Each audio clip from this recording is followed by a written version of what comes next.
The title of this quick presentation is Walk a Day in My Shoes. I do want to apologize if I seem a little extra corny today. It is 2:30 and we are in the midst of the 36-hour math competition, and there's students sleeping in the hub and in classrooms.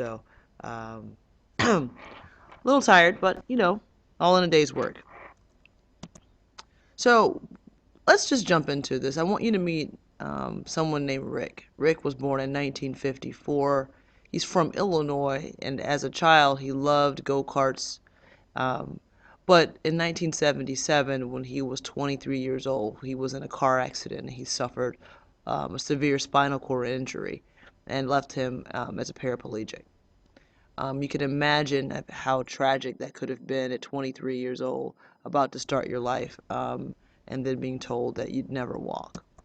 So, luckily, we do have some thoughts about how this changed his life. So, in Rick's own words, he could not walk. He couldn't voluntarily control his bowels or bladder. Um, his skin did not sweat. Bones became really brittle and osteoporosis set in. And the simple tasks that we do every day, like sitting, um, became just more complicated, all because of what happened that fateful night of the car accident.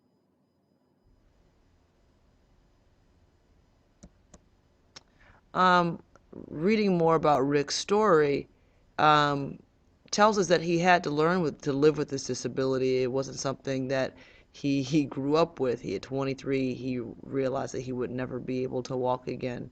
And in his reflections, he notes that he's often frustrated with the misunderstandings that people like me, able-bodied people, hold about paraplegics. He says, quote, "They don't get it. They concentrate on the person walking again. They seem to think that walking, or some facsimile of walking, is the measure of a person's will. What a load of crap. Rather, the goal should be how to accommodate and how to manage, to the extent that you can, the effects of the injury, physically, mentally, and emotionally." So, let's talk about what would be cruel and unusual. It would be cruel to ask Rick to walk again, and ask him to walk. It would be cruel and unusual punishment to ask him to walk and get angry when he doesn't. And if we did that, we would be what I would call insensitive meanies, because he just can't walk. And we don't want to be insensitive meanies. So, what does this have to do with us? Even though we can see that Rick is disabled, still many able-bodied people still have a lot of unproductive beliefs about disabled people. So I'm going to say that again. We can see Rick's disability, but even though we can see this disability, we still harbor some really unproductive beliefs about what disabled people can do. We are often more thoughtful and compassionate about disabilities we can see. But what does it mean for disabilities that we cannot see?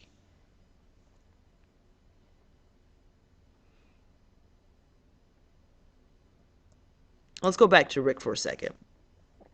Rick's goal ultimately was to have a productive life, and modifications were made to his life to make it more productive and more pleasant. These are just some of the few modifications that were made. So he can't walk, so he got a motorized wheelchair to increase his mobility. He got hand controls on his car to facilitate driving, and some of the basic um, activities that we take for granted, like showering. Showering, he had to get a handheld shower to facilitate bathing. All of this shifted in a blink of an eye. Now back to us. I feel like I'm in that Old Spice commercial. Um, our engagement study continues with a critical look at our school through the eyes of our special needs students. They have IEPs that legally document their disabilities and legally obligate us to accommodate for these disabilities. Ironically, when Rick's injury happened, the American Disabilities Act had not been passed. Um, so, since then, we do have a law on the books that protects students with learning disabilities, and we're legally obligated to accommodate for those. But if I was taking a really quick look at the data um, and looking at our students' behaviors are saying that we as teachers and adults don't get it. We're feeding them a load of crap. But I think really what they're hearing is, I can't do this. Let's take a look at who are our frequent flyers in behavior so far for second quarter. I'm sure you can anticipate who they are, but I'm just going to give you a couple seconds to predict who you think they are before I reveal. So think to yourself, who do you think has the most referrals so far in second quarter?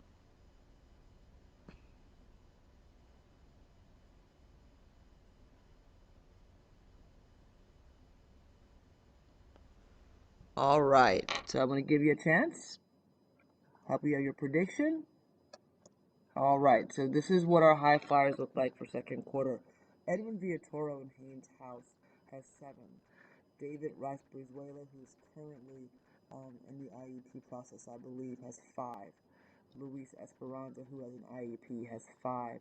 Ariela Maya, who receives a lot of support um, as far as counseling, has 4. Ishmael Manazares, who has an IEP, has 3. Ryan Perry, diagnosed with ADHD and 504 plan, has 3. These are the highest flyers for second quarter.